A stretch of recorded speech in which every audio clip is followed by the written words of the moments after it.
Bihar police driver new भर्ती 2025 के लिए आज एक प्रीवियस ईयर क्वेश्चन पेपर हम इसमें कंप्लीट करने वाले हैं। जो ये आपका क्वेश्चन पेपर है 3/1/2021 को जो आपका लास्ट एग्जाम हुआ था वही पेपर आपका ओरिजिनल है। इस पे 100% आप भरोसा कर सकते हैं, बिल्कुल ओरिजिनल ऑथेंटिक पेपर है। यही क्वेश्चन आपका पूछा गया था। पूरा 1 से लेकर 100 क्वेश्चन आपको दिखाने वाले हैं। तो चलिए शुरू करते हैं। सभी एक बार दिल से वीडियो को लाइक करके शेयर कर दीजिएगा।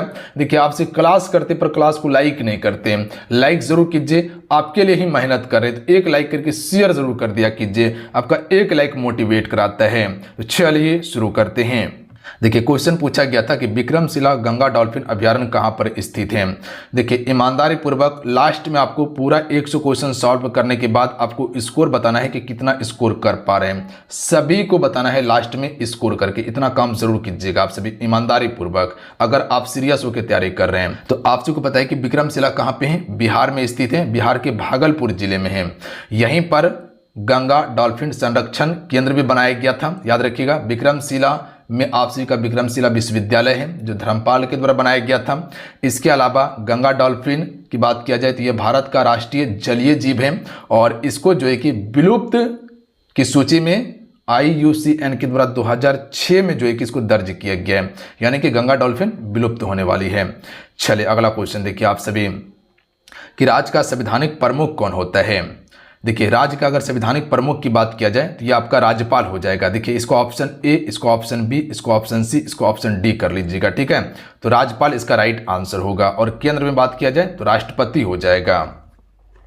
देखिए बिहार में जिला बिल्कुल आसान प्रश्न था। 38 जिला है बिहार में। देखिए जो बिहार पुलिस कांस्टेबल का पेपर हो रहा है ना, उसका पेपर का लेवल है कुछ अलग है। बहुत ज़्यादा कठिन क्वेश्चन है। कह सकते हैं कि मॉडरेट टू कठिन क्वेश्चन हम कह सकते हैं, इजी भी नहीं कहेंगे। बट आपका जो पैटर्न रहेगा उस प्रकार से पैटर्न आपका नहीं रहेगा, ठीक है। तो आपका नॉर्मल ही प्रश्न रहेगा, उतना हार्ड प्रश्न नहीं पूछा जाएगा, उतना कॉन्सेप्ट बेस्ड क्वेश्चन आपका नहीं रहेगा। बिल्कुल इजी टू मॉडरेट क्वेश्चन रहेगा आपका, आराम से कर पाइएगा, ठीक है। बस आपको बेसिक से तैयारी कर लेना है, थ्योरी क्लास करके कॉन्सेप्ट क्लियर करना है, ठीक है। इतना काम जरूर कर लीजिएगा आप सभी। देखिए अगला क्वेश्चन जो पूछा गया था कि LMV लाइसेंस प्राप्त करने का न्यूनतम आयु क्या होता है। ये आपका मोटर वाहन से क्वेश्चन पूछा गया है। सिंपल भाषा में ये समझे कि जो हल्के मोटर वाहन होता है इसका लाइसेंस प्राप्त करने के लिए उम्र क्या होना चाहिए, 18 वर्ष होना चाहिए। याद रखिएगा आप सभी। देखिए भाभा परमाणु शोध केंद्र का मुख्यालय कहां पर है। तो ये आपका ट्राम्बे मुंबई में हो जाएगा। तो देखिए अगर मुंबई दिया हुआ है तो ठीक है, अन्यथा ट्राम्बे दिया जा सकता है ऑप्शन में। तो ये चीज़ें आपको देखना पड़ेगा, ठीक है। हालांकि ज़्यादातर ऑप्शन में ट्राम्बे ही रहता है, मुंबई कम ही रहता है। तो ऑप्शन में इसका डी राइट आंसर हो जाएगा। तो जाके फ्रेंड ज्वाइन करके तैयारी कर सकते हैं, बिल्कुल कॉन्सेप्ट क्लियर कर सकते हैं। हर चीज़ वहाँ दे रहे हैं, notes, PDF, ebook, classes, test series, सारा चीज़ हम आपको प्रोवाइड कर रहे हैं, जिससे कि आपका तैयारी में कहीं कोई दिक्कत नहीं होगा। निम्नलिखित में से किस राज्य में सिमलीपाल राष्ट्रीय उद्यान है। तो ये आपका कहाँ हो जाएगा, उड़ीसा में हो जाएगा। याद रखिएगा सिमलीपाल राष्ट्रीय उद्यान। देखिए उद्यान से क्वेश्चन पूछा गया है तो टॉपिक इंपॉर्टेंट है कि भैया पूछा जा सकता है आगे। देखिए अगला देखिए भिन्न को ज्ञात कीजिए। इनमें से कौन सा भिन्न है। भिंडी है, बैगन है, ग्वारफली है, आलू है। तो यहाँ आलू देखिएगा तो ये आपका भूमि के अंदर उबसता है, तना है, जबकि ये भूमि के बाहर। तो ऑप्शन में भी राइट आंसर होगा कि वही आपका बीन है। निम्नलिखित में से कौन सा एक गार्डन नहीं है। आराम से आंसर कर सकते हैं आप सभी कि कौन सा गार्डन नहीं है। देखिए यहाँ कोलकाता का ईडन गार्डन जो है ये आपका गार्डन नहीं है, ये आपका क्रिकेट स्टेडियम है। तो ऑप्शन नंबर सी वाला राइट आंसर होगा, जबकि ये सभी आपका गार्डन है। बात समझिए आप सभी। चलिए आइए अगला क्वेश्चन देखिए फ्रेंड कि नेशनल सिक्योरिटी गार्ड यानी कि NSG का मुख्यालय कहाँ पर स्थित है। देखिए बिहार पुलिस का जो एग्जाम हुआ है अभी, NSG का फुल फॉर्म पूछा गया था। तो याद रखना आप सभी को नेशनल सिक्योरिटी गार्ड्स हो जाएगा। तो ये आपका मानेसर गुरुग्राम में स्थित है। और इसकी स्थापना की बात किया जाए 1986 में आपका NSG की स्थापना किया जाता है, 1986 में। चलिए अगला क्वेश्चन है कि पुस्तक लोकतंत्र के स्वर निम्नलिखित में से किसके भाषणों पर आधारित हैं। देखिए भाषणों पर आधारित की बात किया जाए तो ये आपका हो जाएगा श्री रामनाथ कोविंद के भाषणों पर आधारित हैं। सभी चैनल को जरूर सब्सक्राइब करते चलिएगा, क्योंकि यहाँ हम आपको रेगुलर तैयारी करवा रहे हैं। इससे पहले बहुत सारा प्रैक्टिस सेट हम आपको करवाए हैं, जाके चैनल पर देखिए, प्लेलिस्ट बना दिए हैं। निम्नलिखित में से कौन सा इसरो के आधे मानव समकक्ष रोबोट का नाम है। तो देखिए इसरो के आधे मानव समकक्ष रोबोट का जो नाम है वो आपका व्योम मित्र होगा। तो ये क्वेश्चन आपका पूछा गया है। चलिए अगला क्वेश्चन है कि मोतिहारी अमलेखगंज पाइपलाइन भारत एवं डैश के मध्य पेट्रोलियम उत्पादकों के व्यापार को सुलभ बनाती है। तो ये आपका राइट आंसर हो जाएगा नेपाल। याद रखिएगा आप सभी। तो किसको सुगम बनाती है? नेपाल को। चलिए अगला क्वेश्चन है कि गौतम बुद्ध का नाम क्या था? तो देखिए गौतम बुद्ध का नाम है सिद्धार्थ। ऑप्शन में ए राइट आंसर होगा। देखिए CSBC जो एग्जाम लेता है ना, बिहार पुलिस कांस्टेबल छोड़ा के बाकी बात जो भी एग्जाम होता है उसका पैटर्न ठीक रहता है। जैसे बिहार पुलिस का कांस्टेबल का एग्जाम आएगा ना, ऐसा क्वेश्चन पूछेगा आपसे कि लगता है कि जिंदगी में कभी पढ़े ही नहीं होंगे आप सभी वो क्वेश्चन को। नारी शक्ति पुरस्कार 2019 यह करंट अफेयर का क्वेश्चन है, इसको कोई मतलब भी नहीं है, नहीं भी याद रखिएगा तो कोई दिक्कत नहीं है, मुंगेर था। अगला है कि निम्नलिखित में से कौन सबसे छोटा महासागर है? तो राइट आंसर हो जाएगा आर्कटिक महासागर। देखिए सबसे छोटा है, सबसे बड़ा की बात किया जाए तो प्रशांत महासागर हो जाएगा। भारत के दक्षिण में कौन सा महासागर है? हिंद महासागर है। बात समझे? ये भी आपका करंट अफेयर का क्वेश्चन है। उसके बाद देखिए ये भी आपका 2019 का क्वेश्चन है जो कि करंट का था। ये रानी रामपाल थी जीतने वाली। अगला क्वेश्चन देखिए कि 2020 में निम्नलिखित में से कौन सी बैंक संकटग्रस्त हुई और खबरों में सुर्खियों में रही थी? यस बैंक, जो कि कह सकते हैं कि क्रैश हो गया, यस बैंक पूरा डूब गया था। चलिए अगला क्वेश्चन देख लीजिएगा आप सभी कि भारत का राष्ट्रीय युद्ध स्मारक किस शहर में है? तो इसका राइट आंसर होगा नई दिल्ली में। याद रखना आप सभी को, कहाँ पे है? नई दिल्ली में। अगला है निम्नलिखित में से कौन राज्य की राजधानी ईटानगर है? तो देखिए राज्य की राजधानी से क्वेश्चन पूछा गया है तो याद रखना आप सभी को। तो कौन सा हो जाएगा? अरुणाचल प्रदेश की राजधानी कहाँ पे है? ईटानगर। मणिपुर की बात किया जाए तो कहाँ हो जाएगा? इम्फाल हो जाएगा। याद रखना आप सभी को, क्या हो जाएगा? इम्फाल। मेघालय की राजधानी पूछा जाए तो कहाँ हो जाएगा? शिलोंग हो जाएगा। कहाँ हो जाएगा? शिलोंग हो जाएगा मेघालय की राजधानी। मिजोरम का पूछा जाए तो आइजोल। याद रखना आप सभी को, कहाँ हो जाएगा मिजोरम की राजधानी? आइजोल। देखिए बाकी बात सब जगह का तो राजधानी याद रहता है, पूर्वोत्तर भारत में बड़ी कन्फ्यूजन होता है, तो पूर्वोत्तर भारत का याद जरूर कर लीजिएगा। जो सातवाहन है कंडाला नगर मुख्यतः किसके लिए जाना जाता है? ये आपका प्रमुख समुद्री बंदरगाह के लिए जाना जाता है, समुद्री बंदरगाह के लिए जाना जाता है। अगला है कि स्वतंत्र भारत के प्रथम राष्ट्रपति कौन थे? तो सभी को पता होगा कि भैया डॉक्टर राजेंद्र प्रसाद जी।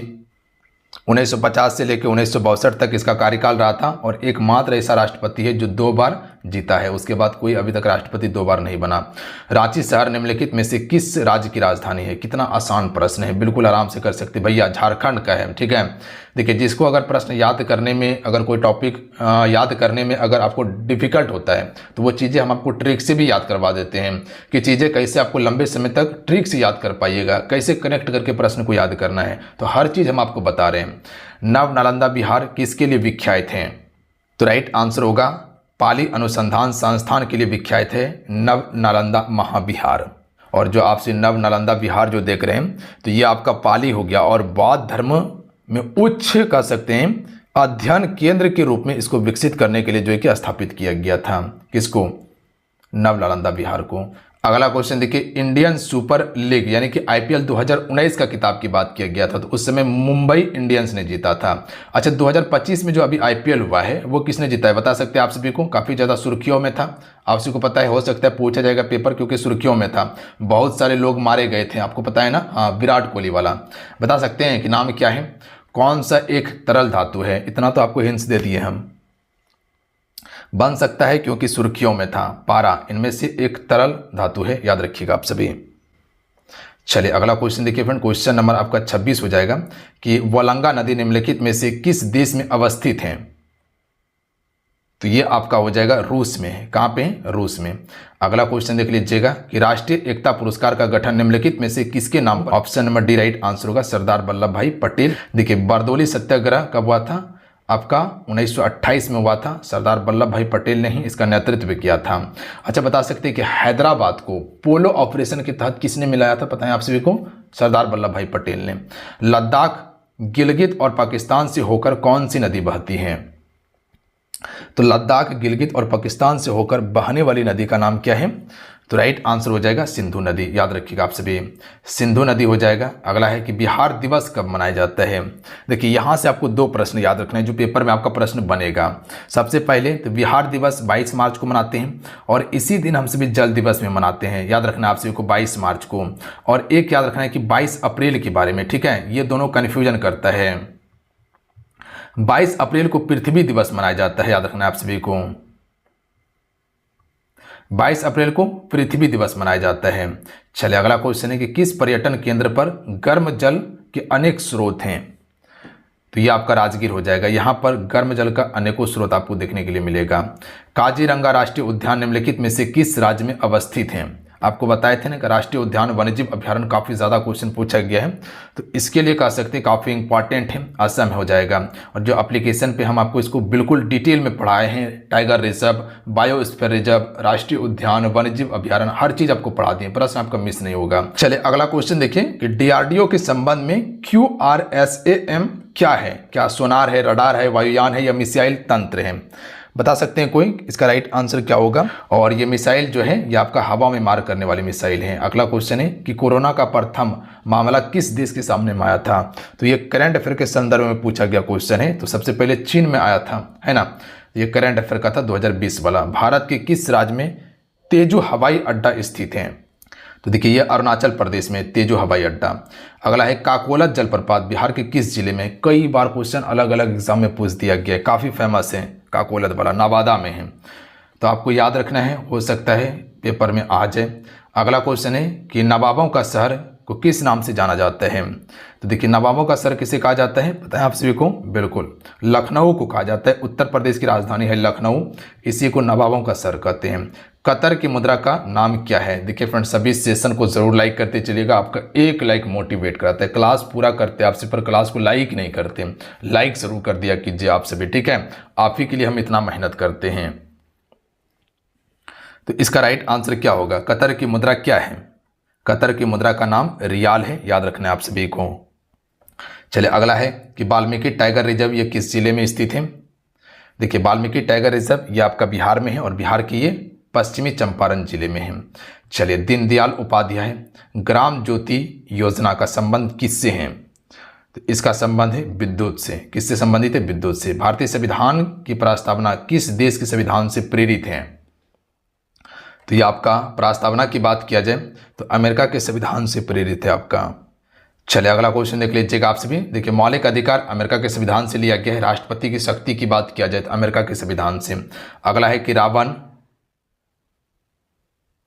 1 नाम उपग्रह किस देश द्वारा प्रक्षेपित किया गया? देखिए रावण 1 नाम से प्रक्षेपित किया गया जो आपका प्रक्षेपास्त्र था, ये श्रीलंका के द्वारा किया गया था। ऑप्शन में सी राइट आंसर होगा। ध्यान दीजिएगा आप सभी।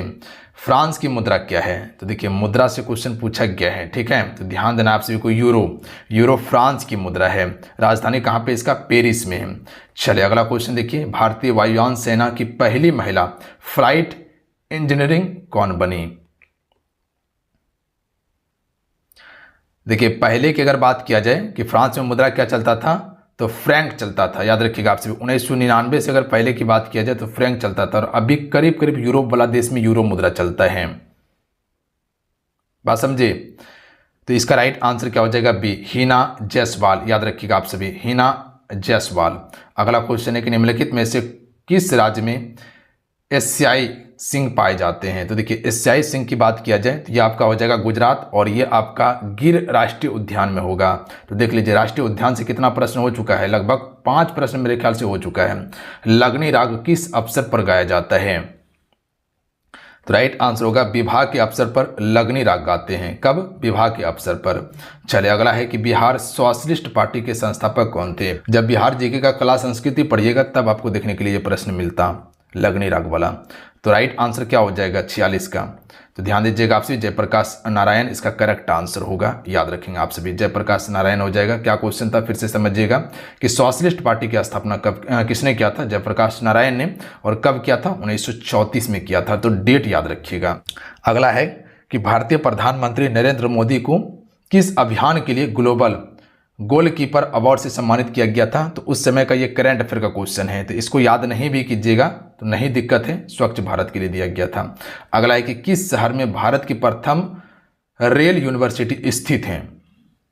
तो ये आपका बड़ोदरा हो जाएगा, याद रखना है आप सभी को। अगला है कि भारत में मीठे पानी की सबसे बड़ी झील कौन सी है? तो सबसे बड़ी झील है बुलर झील। कहाँ है? जम्मू कश्मीर में। लोकटक कहाँ है? मणिपुर में। डल झील जम्मू कश्मीर में। नैनीताल उत्तराखंड में। जंगल में लगी आग को क्या कहते हैं? देखिए इसको हम सभी दावानल कहते हैं। चलिए अगला है कि भारत नेपाल अंतर्राष्ट्रीय सीमा के सहारे कौन से राज्य स्थित नहीं है। तो भारत और नेपाल के अंतर्राष्ट्रीय सीमा के बीच में कह सकते कौन सा सीमा नहीं लगाता है, सिंपल भाषा में यही समझिए आप। तो इसका पश्चिम बंगाल हो जाएगा, सिक्किम हो जाएगा, उत्तराखंड हो जाएगा, हिमाचल प्रदेश का सीमा नेपाल के साथ नहीं लगता है, याद रखना आप सभी को। अगला है कि बिहार के राजकुमार शुक्ला खबरों में थे क्योंकि सरकार ने उसकी याद में डैश जारी किया। तो क्या जारी किया था, डाक टिकट जारी किया था राजकुमार शुक्ला के नाम से। चलिए अगला है कि फाग राग के गीतों की रचना किसने की थी। वही है राजकुमार शुक्ल, उसको कहते हैं, चंपारण सत्याग्रह से संबंधित था, जिसने महात्मा गांधी जी को बुलाया था चंपारण नील की खेती का विरोध करने के लिए। पता है आप सभी को, बिल्कुल। तो इसका राइट आंसर क्या होगा, नवल किशोर सिंह हो जाएगा, नवल किशोर सिंह हो जाएगा। चलिए अगला क्वेश्चन देखिए आप सभी। अगला है कि बजरंग पुनिया निम्नलिखित में से किस खेल से संबंधित हैं। राइट आंसर होगा कुश्ती से संबंधित है बजरंग पुनिया। अगला है स्वच्छ आकाश नीला दिखता है किस कारण से। वास्तविक में आकाश नीला नहीं है, काला है। अंतरिक्ष यात्री से पूछा जाए तो वह बताता है कि काला है आकाश, नीला नहीं है, पर हम सबको आकाश नीला दिखता है। तो राइट आंसर ऑप्शन में हो जाएगा प्रकाश के फैलाव के कारण या परिकिरणन के कारण। बात समझिए, प्रकाश के फैलाव या परिकिरणन एक ही चीज होता है। सूर्य उदय एवं सूर्य अस्त के समय सूर्य लालिमा युक्त प्रतीत होता है क्योंकि इसका कारण क्या है। सूर्य उदय और सूर्य अस्त के समय देखिएगा लाल कलर का आपको दिखता है सूर्य, ऐसा क्यों होता है। तो याद रखिएगा ऑप्शन में ए हो जाएगा, अधिक तरंगदैर्घ्य वाले प्रकाश का परिकिरणन के कारण से यह हमको लाल दिखाई देता है। अगर यही क्वेश्चन पूछा जाता कि सूर्य उगने से पहले जो हमको सूर्य दिखाई देता है और सूर्य डूबने से पहले भी हमको सूर्य दिखाई देता है, इसका कारण क्या है, अपवर्तन कारण है। बात समझे। चलिए अगला क्वेश्चन देखिए कि प्रकाश वर्ष मापने की इकाई है। तो राइट आंसर क्या हो जाएगा, बिल्कुल दूरी का मात्रक है। पृथ्वी की सतह से किसी पिंड का पलायन वेग का मान क्या है। तो राइट आंसर हो जाएगा 11.2 किलोमीटर प्रति सेकेंड है। अगला है कि वह युक्ति जो रासायनिक ऊर्जा को विद्युत ऊर्जा में परिवर्तित करता है क्या कहलाता है। तो इसे हम सिर्फ प्राथमिक सेल कहते हैं। ये रासायनिक ऊर्जा को विद्युत ऊर्जा में परावर्तित करता है। जैसे बैटरी को ले लीजिए आप सभी, जो आप सभी सेल देखते हैं जो टॉर्च में लगाया जाता है, वो रासायनिक ऊर्जा को विद्युत ऊर्जा में कन्वर्ट करता है। किलोवाट घंटा किसकी इकाई है। राइट आंसर होगा विद्युत ऊर्जा की इकाई है। देखिए अगर यहाँ तक आपसे पहुँच चुके हैं ना, तो आपसे सेशन को जरूर लाइक कीजिएगा।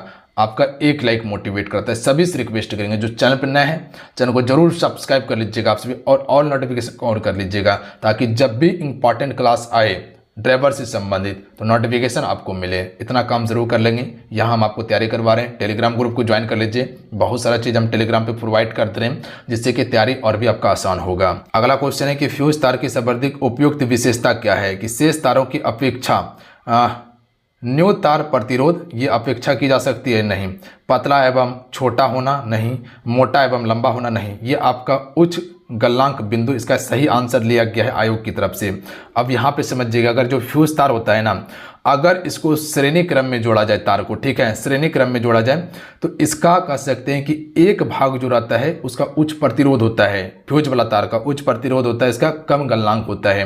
बात समझे, फ्यूज तार जो होता है गलनांक कम होता है पर प्रतिरोध उच्च होता है, पर यहाँ पर उच्च गलनांक बिंदु ऑप्शन लिया गया था। तो ऑप्शन नंबर आयोग के हिसाब से ऑप्शन नंबर डी बिल्कुल सही आंसर है। बट हम जो आपको फॉर्मूला समझाए, हम जो आपको चीजें बताएं कि फ्यूज तार का प्रतिरोध की बात किया जाए तो उच्च होता है, गलनांक इसका निम्न होता है। गलनांक क्या होता है, निम्न होता है, ठीक है, बात समझे। उसके बाद अगला प्रश्न देखिए, यहां से समझिएगा तो यहां से चीजें आपको समझ में आएगा कि फ्यूज की तार सबसे उपयुक्त विशेषता है।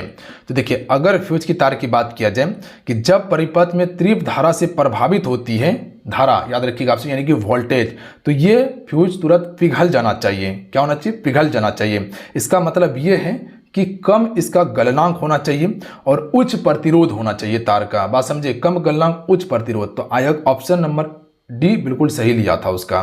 बाकी तारों की तुलना में कम प्रतिरोध, इसका ये बिल्कुल सही आंसर होगा। ऑप्शन नंबर डी इसका प्रमुख विशेषता है।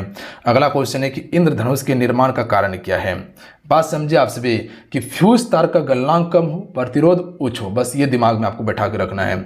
इंद्रधनुष के निर्माण का कारण क्या है।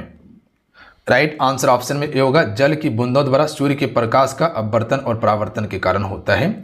याद रखना है, डैश के आदेश पर उच्चतम न्यायालय के न्यायाधीश को उसके पद से हटाया जा सकता है। तो देखिए, उच्चतम न्यायालय के न्यायाधीश को पद से अगर हटाना है तो ये सिंपल क्वेश्चन पूछा गया था, तो ये राष्ट्रपति का आदेश इसमें होना चाहिए। चलिए अगला क्वेश्चन देखिए, भारत के वर्तमान राष्ट्रपति कौन है, उस समय का पूछा गया है। अभी आपका द्रौपदी मुर्मू जी हैं, याद रखना है, पर उस समय का पूछा गया, अगर नहीं भी याद रखिएगा तो कोई दिक्कत नहीं होगा आप सभी को।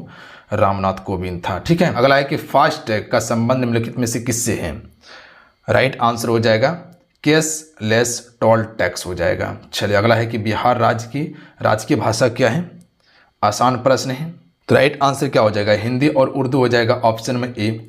चलिए अगला है कि भीतरकनिका वन्यजीव अभयारण्य निम्नलिखित में से ये किसके लिए विश्व में प्रसिद्ध प्रजनन स्थल है। भीतरकनिका आपको बताए थे कहाँ था, उड़ीसा में है, और ये एक आपका कछुआ अभयारण्य है, याद रखिएगा आपसे भीतरकनिका।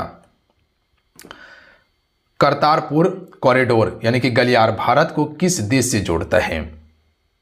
राइट आंसर होगा पाकिस्तान को जोड़ता है। चलिए अगला क्वेश्चन देखिए, बिहार के तेल शोधक कारखाना कहाँ स्थित है। तो सभी को पता होगा बरौनी में, बेगूसराय जिले में पड़ता है बरौनी। अगला है कि फिल्म फेयर पुरस्कार किस श्रेणी में श्रेष्ठ कार्य के लिए दिया जाता है। आसान प्रश्न है, सिनेमा में दिया जाता है। चलिए अगला है कि चंद्रगुप्त मौर्य के गुरु कौन थे, चाणक्य थे। इसी की सहायता से मौर्य वंश की स्थापना होता है। दुर्घटना के समय विंग कमांडर अभिनंदन उड़ा रहे थे, किस प्रकार का विमान था इसके पास। तो राइट आंसर हो जाएगा MiG-21 उड़ा रहे थे ये, MiG-21। चलिए अगला क्वेश्चन है कि थियोसॉफिकल सोसाइटी की स्थापना यानी कि नींव किसने रखी। Right answer option number A हो जाएगा, मैडम HP ब्लावात्स्की के द्वारा जो है कि थियोसॉफिकल सोसाइटी की नींव रखी गई थी। कब, 1875 ईस्वी में, याद रखना आप सभी को 1875 में। अगला क्वेश्चन है कि जल जीवन हरियाली योजना अभियान किस राज्य से संबंधित है। ये सभी को पता होना चाहिए कि भैया ये बिहार राज्य ने ही शुरू किया था जल जीवन हरियाली योजना। अगला है कि हिरोशिमा एवं नागासाकी शहर निम्नलिखित में से किस देश में है। हिरोशिमा नागासाकी जापान में है। आप सबको पता है कि हिरोशिमा पर अमेरिका के द्वारा 6 अगस्त को परमाणु बम गिराया गया था और नागासाकी पर 9 अगस्त को गिराया गया था। उसके बाद जापान ने आत्मसमर्पण किया। दीपा मलिक का संबंध निम्नलिखित में से किस क्षेत्र से है। सी राइट आंसर होगा, खेल से संबंधित है। निम्नलिखित में से कौन सा शहर भारतीय अंतरिक्ष अनुसंधान संगठन इसरो का मुख्यालय है। तो बेंगलुरु इसका मुख्यालय है, याद रखना आप सभी को, बेंगलुरु कर्नाटक की राजधानी है। अगला है किस देश की सीमा बिहार राज्य से जुड़ी है। बिहार राज्य से जुड़ी सीमा किसका है, बांग्लादेश का है। ठीक है, ना भूटान, ना चीन या ना नेपाल, बांग्लादेश से है। अगला है कि उस्ताद बिस्मिल्लाह खां का संबंध किससे थे। तो ये आपका शहनाई वादक थे बिस्मिल्लाह खान, याद रखना है आप सभी को, शहनाई वादक। दिलीप ट्रॉफी एक प्रसिद्ध आयोजन जो है ये किसका है, दिलीप ट्रॉफी। सिंपल भाषा में यही बताइए कि दिलीप ट्रॉफी जो है ये आपका क्रिकेट खेल के लिए ट्रॉफी है, तो ये क्रिकेट प्रतियोगिता में दिलीप ट्रॉफी दिया जाता है। अगला है निम्नलिखित वन्य जीव क्षेत्रों में से किसे भारत में सर्वप्रथम जैव मंडल आरक्षित के रूप में घोषित किया गया है। बहुत ज़्यादा क्वेश्चन पूछा गया वन्यजीव अभयारण्य से, समझे। तो ये भैया आपको ध्यान देना होगा, नीलगिरी इसका बिल्कुल राइट आंसर होगा। बात समझे, बायोस्फीयर रिजर्व है नीलगिरी, जो तमिलनाडु, कर्नाटक, केरल राज्य का एक हिस्सा है आपका नीलगिरी वाला क्षेत्र। बायोस्फीयर रिजर्व जिसे जैव मंडल आरक्षित क्षेत्र कहते हैं। प्रवासी भारतीय दिवस निम्नलिखित में से किस महीने मनाया जाता है। देखिए 9 जनवरी को प्रवासी भारतीय दिवस मनाते हैं जब महात्मा गांधी जी अफ्रीका से वापस आते हैं, तो 9 जनवरी यहाँ कर लीजिएगा आप सभी। चलिए अगला है निम्नलिखित में से कौन सी इंडोनेशिया की राजधानी है। देखिए इंडोनेशिया की राजधानी कहाँ पे, जकार्ता, याद रखना है आप सभी को। जो क्वेश्चन पूछा गया बिल्कुल सही होगा, जकार्ता हो जाएगा। अगर अंकारा की बात किया जाए तो ये तुर्की की राजधानी है। इस्लामाबाद किया जाए तो पाकिस्तान का हो जाएगा, और टोक्यो जापान की राजधानी है। अगला है निम्नलिखित में से कौन भौतिक एवं रासायनिक दोनों प्रकार के परावर्तन का उदाहरण है। तो देखिए भौतिक और रासायनिक की बात किया गया है ना। भौतिक परिवर्तन क्या होता है कि जिस रूप में था उसको हम खत्म कर दिए फिर उसी रूप में ढाल दिए, वो आपका भौतिक परिवर्तन है। मान लीजिए कि एक बर्फ का टुकड़ा था, उसको पिघला दिए, ठीक है, पिघला देना, फिर हम उसको जमा के बर्फ का टुकड़ा बना देंगे, तो वो भौतिक परिवर्तन होगा। रासायनिक परिवर्तन क्या होता है, जो एक बार हम खत्म कर दिए पुनः उसको नहीं उस रूप में ला सकते हैं, बात समझे, उसको हम रासायनिक परिवर्तन कहते हैं। मान लीजिए कि एक कागज था, उसको आप जला दिए, तो क्या लगता है उसको पुनः फिर कागज बना सकते हैं? नहीं बना सकते उसको, वो आपका रासायनिक परिवर्तन हो गया। ठीक है, बात समझे, यानी कि एक रूप से अगर दूसरे रूप में परावर्तित किए और पुनः उसको उस रूप में नहीं ला पा रहे तो वो आपका रासायनिक है, और एक रूप से दूसरे रूप में परावर्तित करके पुनः उस रूप में ला दे रहे हैं तो वो आपका भौतिक परिवर्तन है। कागज का जलना रासायनिक परिवर्तन है, कागज का फटना भौतिक परिवर्तन है। मोमबत्ती का जलना रासायनिक परिवर्तन है, मोमबत्ती का पिघलना भौतिक परिवर्तन है, क्योंकि जो भाग पिघला है उसको जमा के फिर से हम उस मोमबत्ती का आकार दे सकते हैं, बट जो जल गया तो वो खत्म हो गया। रस्सी का टूटना भौतिक परिवर्तन है, बट रस्सी जल जाना वो रासायनिक परिवर्तन होगा। बात समझे, यहाँ पे ऑप्शन देखिएगा, मोमबत्ती का पिघलना, इसमें आपको डाउट हो सकता है, इसको छोड़िए। केले का पकना, देखिए केला एक बार पक गया तो उसको आप फिर से कच्चा नहीं कर सकते हैं, ये आपका रासायनिक परिवर्तन है। जंग लगना, अगर एक लोहा में जंग लग गया तो जिस अवस्था में पहले था उस अवस्था में नहीं ला सकते उसको, रासायनिक परिवर्तन है। बर्फ का पिघलना, ये भौतिक परिवर्तन है, क्योंकि अगर बर्फ को पिघाल देते हैं, ठीक है, फिर उसको हम जमा देंगे, क्योंकि पानी बनेगा, फिर पानी को जमा देंगे तो भौतिक परिवर्तन हो गया। बट यहाँ पर जो पूछा गया भौतिक एवं रासायनिक दोनों, तो यहाँ पर मोमबत्ती को ऑप्शन लिया गया है। अगर ये सिर्फ पूछता कि मोमबत्ती का जलना क्या है तो ये रासायनिक परिवर्तन होगा। अगर ये क्वेश्चन पूछता कि मोमबत्ती का जलना और मोमबत्ती का पिघलना क्या है तो ये आपका रासायनिक और भौतिक परिवर्तन होता। तो यहां समझ लीजिएगा, मोमबत्ती का पिघलना भौतिक परिवर्तन है और मोमबत्ती जलना रासायनिक परिवर्तन है। पर आयोग ऑप्शन नंबर ए लिया है, तो यही आपको अभी मान के चलना है। निम्नलिखित में से निर्मित सबसे तेज ट्रेन 18 का नया नाम क्या है?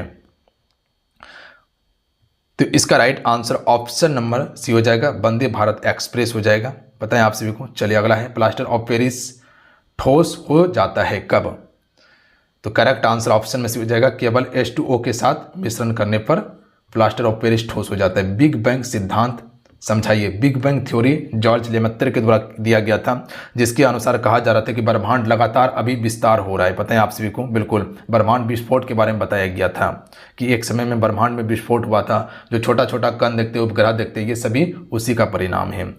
तो राइट आंसर हो जाएगा, ब्रह्मांड की उत्पत्ति से संबंधित बिग बैंग थ्योरी है कि कैसे इसका उत्पत्ति हुआ, कैसे ब्रह्मांड बढ़ रहा है, कैसे ब्रह्मांड में विस्फोट हुआ, ये सभी के बारे में बताता है।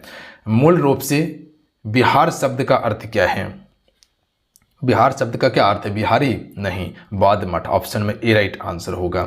चलिए अगला है, येन मुद्रा कहाँ का है? तो येन मुद्रा आपका जापान का है। ऑप्शन में ए राइट आंसर होगा। चलिए अगला क्वेश्चन है, संयुक्त राज्य अमेरिका में डॉलर चलता है। आदित्य मेहता ने किस खेल के लिए राष्ट्रीय प्रतियोगिता जीती है? तो इसका राइट आंसर होगा स्नूकर खेल के लिए। निम्नलिखित में से किसकी स्थापना सुभाष चंद्र बोस ने की थी? देखिए सुभाष चंद्र बोस ने स्थापना की थी फॉरवर्ड ब्लॉक, याद रखिएगा आप सभी। तो ऑप्शन में क्या हो जाएगा? डी राइट आंसर होगा। कब? 1939 में, डेट याद रखना है। चलिए, अशोक के शिलालेख में प्रयुक्त भाषा कौन सी है? तो इसमें प्राकृतिक भाषा का प्रयोग किया गया अशोक के शिलालेख में। चलिए अगला क्वेश्चन है कि निम्नलिखित में से कौन सी सरकारी योजना का उद्देश्य सभी राष्ट्रीय राजमार्गों को सतही रेलवे क्रॉसिंग से मुक्त करना है? राइट आंसर होगा सेतु भारतम योजना का ये मुख्य उद्देश्य है। उसके बाद है, पंकज अडवाणी एक प्रसिद्ध खिलाड़ी हैं, तो ये आपका किसका है? तो ये आपका बिलियर्ड्स का हो जाएगा। चलिए अगला है, निम्नलिखित में से भारतीय नागरिकों में से किसे सर्वप्रथम नोबेल पुरस्कार प्रदान किया गया था? तो सबसे पहले नोबेल पुरस्कार 1913 में आया था, गीतांजलि के लिए दिया गया था रविन्द्रनाथ टैगोर को। देखिए नोबेल पुरस्कार की बात किया जाए तो ये 1900 ईस्वी में शुरू किया गया था। पहली बार 1901 में दिया गया था नोबेल पुरस्कार, याद रखना है आप सभी को। कब? 1901 में ऑल्फ्रेड के नोबेल के नाम से शुरू किया गया नोबेल पुरस्कार। देखिए क्वेश्चन पूछा जाता है कि किस क्षेत्र में नोबेल पुरस्कार नहीं दिया जाता? तो गणित क्षेत्र में नहीं दिया जाता, जबकि साहित्य के लिए, उसके बाद कह सकते हैं कि शांति के लिए, भौतिकी, रसायन, और उसके बाद कह सकते हैं कि केमिस्ट्री में, ये सभी में आपका दिया जाता है। इकोनॉमी में यानी कि अर्थशास्त्र में भी दिया जाता है, गणित में नहीं मिलता है नोबेल पुरस्कार। बात समझे। चलिए अगला क्वेश्चन है कि पशुपतिनाथ धर्मशाला कहाँ पर स्थित है? तो इसका करेक्ट आंसर हो जाएगा ऑप्शन में ए, काठमांडू नेपाल में है। ब्रह्म समाज का संस्थापक कौन थे? तो इसका राइट आंसर होगा राजा राम मोहन राय जो है ये ब्रह्म समाज के संस्थापक थे। चलिए अगला क्वेश्चन है कि महाराष्ट्र में गणपति उत्सव महोत्सव की शुरुआत करने वाले कौन थे? तो राइट आंसर होगा बाल गंगाधर तिलक जी थे। चलिए अगला क्वेश्चन देख लीजिएगा। मखाना की खेती के लिए देश का अग्रणी राज्य कौन सा है? तो अपना बिहार है मखाना की खेती के लिए। लगभग 90% या 85% ऑप्शन में रहे तो आपको टिक करना है कि 85 से लेकर 90% का उत्पादन मखाना बिहार ही करता है। तो ये पूरा क्वेश्चन आपको दिखाएं 100 क्वेश्चन 1 से लेकर। देखिए इसमें क्या है कि पिछले बार जो एग्जाम हुआ था उसमें आपका मोटर व्हीकल से क्वेश्चन नहीं उतना पूछा गया है और सिलेबस में भी शायद मेंशन नहीं था, और अब की बार खुलेआम बताया गया है कि भैया हम जीके जीएस यानी कि history, geography, polity, economy, physics, chemistry, bio, current affair से 60 क्वेश्चन पूछेंगे और 40 क्वेश्चन जो है इसमें हम आपका मोटर व्हीकल अधिनियम, उसके पार्ट मोटर यानी कि गाड़ी के पार्ट पुर्जे, यातायात संकेत हो गया, ये सभी से हम क्वेश्चन पूछेंगे आप सभी से। ठीक है, आपकी बार पूरा क्लियर किया गया है। पिछले बार उतना क्लियर नहीं था तो उतना क्वेश्चन आपको देखने के लिए नहीं मिला। एक क्वेश्चन शायद मेरे ख्याल से 102 क्वेश्चन था। ठीक है, तो ये आपको ध्यान देना होगा। अब की बार से आपको ये चीज़ का तैयारी करना है। बात समझे आप सभी? ये नहीं पूछेगा कि भैया मोटर व्हीकल का क्वेश्चन कहाँ है, शायद मेरे ख्याल से नहीं पूछा गया पिछले बार। फिर भी एक बार पिछले बार का सिलेबस चेक करते हैं कि क्या सिलेबस था और अभी का सिलेबस क्या है। उसके बाद उसके ऊपर एक आधार पर वीडियो बना के आपको प्रोवाइड कर देंगे। और ऐसे भी पिछले बार का सिलेबस आपको देख के फायदा क्या होगा, जो सिलेबस अभी दिया है उस आधार पर आप सिर्फ पढ़िए। ठीक है, बाकी बात ज़्यादा टेंशन नहीं लेना है। तैयारी हम करवा रहे, बेहतर तैयारी करवा देंगे, इसके लिए टेंशन मत लीजिए। चैनल से जुड़े रहिए, चैनल को मिस नहीं कर। इसी चैनल पर हम आपको 100% ऑथेंटिक चीजें देने वाले हैं, तो बिल्कुल भरोसा करके आप इस चैनल से जुड़े रहिए। रिजल्ट आपका होगा, इसमें कहीं कोई शक नहीं है। जो भी क्लास ज्वाइन करना चाहते हैं एप्लीकेशन से जाके ज्वाइन करके तैयारी कर लीजिए फ्रेंड, नौकरी हो जाएगा, आपका पूरा जिंदगी सवर जाएगा। तो इंतजार मत कीजिए, बहुत ही कम फी आपको दे रहे हैं, बहुत कम फी में, जो कि आपको शायद मेरे ख्याल से नहीं देने वाला है कोई। मेरा मेन पर्पस है कि जो भी बच्चे हैं किसी भी तरह से नौकरी हो जाना चाहिए, क्योंकि अब की बार बिहार पुलिस का जो एग्जाम हो रहा है इसमें बहुत सारे बच्चे डाउट में। क्वेश्चन इस प्रकार से पूछा गया है कि क्वेश्चन बना नहीं पाया बच्चे। अब लास्ट ऑप्शन है इसके पास ड्राइवर वाला, अगर इसमें गवा दीजिएगा तो फिर दिक्कत हो जाएगा आप सभी को। तो जाइए ज्वाइन कीजिए, तैयारी कीजिए। लिंक एप्लीकेशन का डिस्क्रिप्शन में और कमेंट बॉक्स में पिन कर दिए हैं, तो ज्वाइन करके आप तैयारी कर लीजिए। मिलते हैं। जय हिंद, वंदे मातरम। जाते जाते वीडियो को लाइक करके शेयर जरूर कीजिएगा फ्रेंड, आप सभी। सही।